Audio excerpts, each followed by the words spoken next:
Yo, kanggo ngendhoni swasana kang kenceng ngregengake kahanan ben gayeng. Heeh. Nggo Mukadimah ana ing limbukan. Heeh. Aku nyuwun Mbak Enggar karo Mbak Pesek jumeneng bareng. Heeh.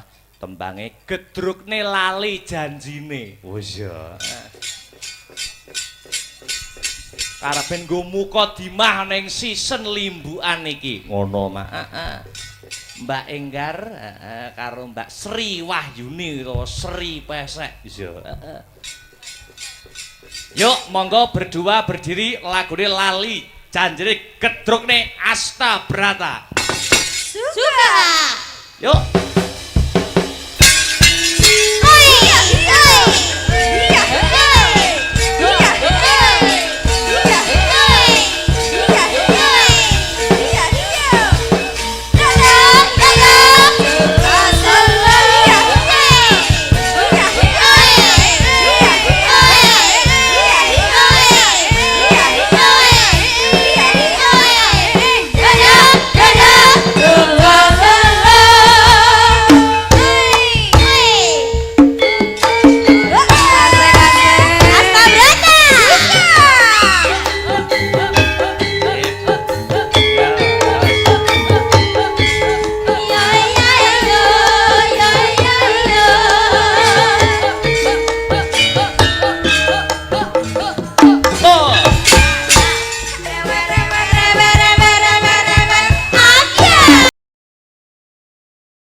pinuju gagat lati esamiha merati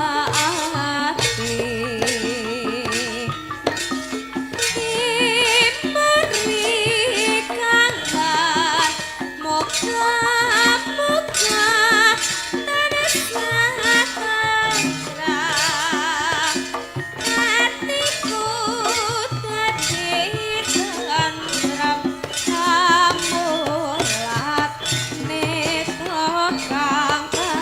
sekali lagi Mas Aryo. Mari kangen mulat sira netra tajem gajanipun.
Alhamdulillah, basyukurillah, wala haula wala quwata illa billah. Nduk, anakku sing ndak tresnani, anakku sing ndak dama-dama limbuk. Piye yo nimbali marang aku nganggo leren sakwetara yo nduk. Ngono yo Mak. Ingkang baku rumangsane si Biyung ora ana tembung kang luwih becik, tembung kang luwih luhur. Ing bengi iki kejaba mung ngunjukake puja puji syukur kunjuk marang Gusti kang murbeng dumadi Gusti Allah Subhanahu wa taala, Tuhan yang Maha Esa yang widiwasa. Ngono ya Mak. Yo. Sababe wis paring pirang-pirang kenikmatan wujude kesehatan lahir kang sarta batin kang diparingake marang umate sumrambah umate marang jagat raya muka tanpa nikmating pangeran Nduk. Awake dhewe bengi iki bisa kumpul lek-lekan tirakatan bengi iki ana ing papan kene. Ngono ya Mak. Iya. Saiki sabanjure aku arep takon karo Biyung. Takon babakan apa, Ngger? Iki bengi iki nek ketok leh gayeng, ketok leh regeng. Jan-jane bengi iki kajate apa, acarane apa? Bengi iki ora ana liya, kajate ya kuwi bersih desa, bersih desa. Bersih desa kang mapan ana ing Ngadipira. Ngadipira wilangan Nganjuk. Oh ngono ya, Mak. Acarane bersih desa. Wis suwe nek ngrencanake acara iki. Oh wis jauh-jauh hari, Nduk. Wis bulan-bulan kemarin. Oh ngono ya, Mak. Iya. Luar biasa. Iki sing rawuh sapa wae sing diundang. Ya kuwi sing diundang lawan Bu Lurah wis tak anggap kaya ibuku dhewe, wis ora kaya wong liya. Oh ngono. Ya kuwi bapak kami tuwa, bapak-bapak pangipap kami tuwa sarta perangkat-perangkat desa. Oh ngono. Sarta Bapak Polsek Koramil. Oh ngono. Lan sedaya panitia ingkang mboten saged kula sebataken setunggal mbaka setunggal rawuh ing papan kene ana ing Ngadipira. Iya. Mula awake dhewe wajibe ngunjukake panuwun terima kasih yang sangat banyak. Ngaturake panuwun gunging panuwun dumateng ibu kula wis tak anggap kaya ibuku dhewe ya Ibu Lurah. Oh iya, Bu Lurah Ngadipira sing wis percaya kelawan awake dhewe sak kanca Astabrata Group saka Nganjuk Jalan Mas Trip kono. Iya, ya nimbali awake dhewe. Luar biasa. Wis kon gelar kelir gantung gong. Kon paring lelipur marang para warga masyarakat sagunging para bebrayan agung kang mapan ana ing Ngadipira kene. Oh ngono. Iya. Luar biasa. Pancen taun iki pancen Ibu Lurah Ngadipira. Saka keparenge beliaunya, ya awake dhewe sing kon paring lelipur. Dalang Akbar. Dalang Akbar iki aja kleru lho. Nganjuk nek loro Akbare. Wis ya. Aja kleru. Aku nek wong keliru tanggapan nek ya kujur. Iya. Akbar Dalang Akbar Nganjuke nek loro-loro. Aku Akbar Syahalam saka Mas Trip Nganjuk kutha kono. Sing sitoke Akbar Balowo. Wimbat-bat pace. Aja salah. Lah iya. Ya dadi ben ditepungke karo para warga masyarakat ana ing kene. Ya mapan kebeneran awake dhewe lagi pisan jiki ning kene. Oh iya. Ning senadyan to awake dhewe lagi sepisan lawan sak kanca Astabrata sowan mapan ana ing Ngadipira nanging apresiasi kang sarta antusias para warga masyarakat kang mapan ana ing Ngadipira khususon Ibu Lurah kang sarta panitia. Iki luar biasa, suguh gupuh lungguh wis ora nguciwani. Oh ngono ya, Mak. Iya. Suguhan banyu mili sing disugatake ana ing awake dhewe lan sak kanca-kanca. Matur nuwun, Nduk. Iya. Senadyan to lurahe iki putri, lurahe iki cewek, ning ya patut diacungi jempol. Oh ngono ya, Mak. Rasane rata-rata lurah ya ora kabeh ning piyayi kakung ning Ngadipira iki piyayi putri luar biasa. Senadyan to putri ning bisa dadi pengayoman satemah warga masyarakat kang mapan ana ing Ngadipira kene kebak ayem kang sarta tentrem. Senadyan wanita ning tatak tetek tutuk sembada sumbut piyayine, Nduk. Oh iya.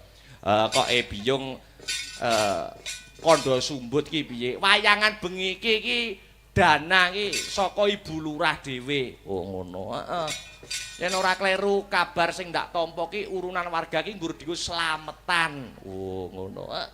Iya, luar biasa sumbut. Iya.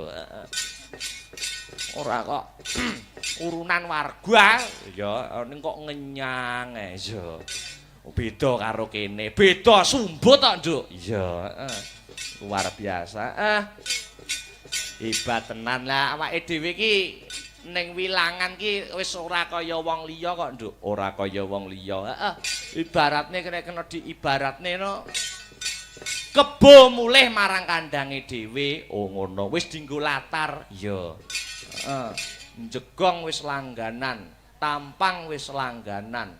Aku ki ning omah ki salat tahajud, muga-muga ngadi pira kenek aku. Taun ki kenek tenan, ya. Luar biasa. Mugi-mugi bulurah nanggap kula.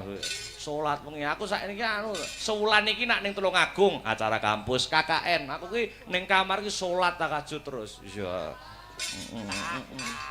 Ya, alhamdulillah bengi iki wis sowan. Sing dianti-anti wis dadi bukti, sing diantu-antu wis lumaku. Iya, luar biasa. Iki wis direncanakne suwi, Nduk, bengi iki. Ning awake dhewe mengutamakan, ya ana ing Ngadipira kene luar biasa. Ora ana salahe, ora ana eleke, ora ana lupute yen melu ndongake ana ing acara pahargyan bengi iki. Muga-muga sak rampunge rangkaian acara bersih desa Kang sarta nepaki wulan Agustus wulan kemerdekaan Negara Kesatuan Republik Indonesia kang wis ngancik yuswa 77 taun. Muga-muga para warga masyarakat kang mapan ana ing Ngadipira kene, pinaringan ayem tentrem sehat walafiat, pinaringan kathah rejeki, rejeki kang kathah melimpah tur kebak barokah, tinebehna saking bencana alam. Allahumma amin. Amin ya rabbal alamin. Nyisan gawe, bersih desa sisan Agustusan. Wah iya, napa kok disisanke apa ben gayeng? Pengiritan. Wis ya. Nah iya, nek dewi-dewi ndadak kakean cacah Nduk. Lah iya. Luar biasa. Iki wis ning ora apa-apa, tumbuh oleh tutup. Tumbuh oleh tutup, bersih desa nyisan apa kuwi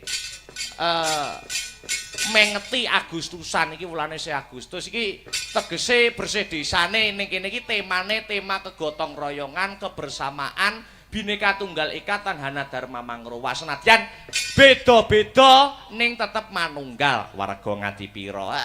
Beda agama ora dadi gendra, beda penemu ora dadi padu, beda pilihan ora gontok-gontokan. Amin ya rabbal alamin. Iya, kudu nulat marang semangate para pahlawan kusuma bangsa mbiyen. Dadi bersih desa ning kene iki dienggo introspeksi diri, anadzafatu minal iman, resik ki sebagai dari iman, sing diresiki ora mung desane, ning atine para warga masyarakat uga dienggo introspeksi, mawas diri, mulat sarira angrasa wani. Oh ngono. Ngeling-eling perjuangane para pahlawan kusuma bangsa kang berjuang musuh bangsa Walanda. Ibarate nganggo gaman mung pring dilincipi nanging bisa merebut kemerdekaan. Oh ngono. Kuwi ora mergo apa-apa, ora mergo sekti, ora perkara jimat, ora perkara rajah, ning perkarane persatuan dan kesatuan. Mergo tumrape wong Nuswantara kuwi ora ana gaman sing paling ampuh kejaba mung gaman persatuan dan kesatuan. Amin ya rabbal alamin. Temane bersih desa iki dadi nasionalisme. Ibu lurahe cantik luar biasa, isih gagah senadyan wedok, gagah pideksa. Wah iya. Kuat memimpin para warga masyarakat kang mapan ning Ngadipira. Oh ngono. Yo nggo membangkitkan rasa nasionalisme, ya. Dan kegotong royongan para warga masyarakat kang mapan ana ing Ngadipira. Luwih dhisik ora ana eleke. Oh iya, ora ana lupute yen memprioritaskan lagu-lagu yang bertemakan yawi nasionalisme untuk mengkobar jiwa semangate para warga masyarakat kang mapan ana ing Ngadipira. Wah iya. Iya ya Mak ya. Ngono didhisike. Ya. Amin. Ayo lagu-lagu kemerdekaan dikumandangke kabeh. Mengkobarkan semangat juang, semangat 45. Karben masyarakat Bebrayan Agung kang ana ing Ngadipira kene tansah eling jas merah, jangan sekali melupakan sejarah. Oh ya, monggo buka saking tenor. Monggo Asta Brata. Yuk.